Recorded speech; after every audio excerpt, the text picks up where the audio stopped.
Hello, Hello pa. Junjun. Nasaan ka? Nandito ako sa ilalim ng lupa pa. Yun. Opo.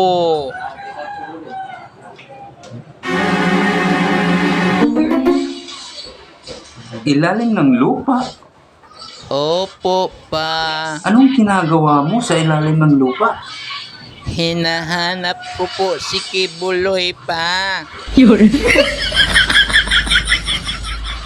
Kibuloy.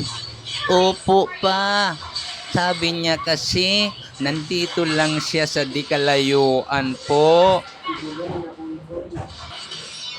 Bakit sa ilalim ng lupa ka naghanap?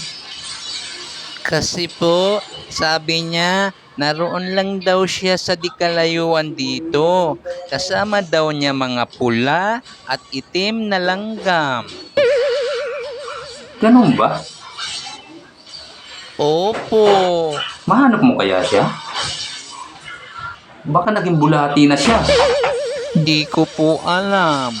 Basta, hanapin ko po siya para makuha natin ang 10 milyon na pabuya. Ang laki pala ng pabuya. 10 million? Opo pa, 10 milyon po. Try mo rin maghanap doon sa punso. Baka naging nuno na siya. Di ba maraming langgam doon? Opo, may kasama nga po akong albularyo sa paghahanap. Sige, sige.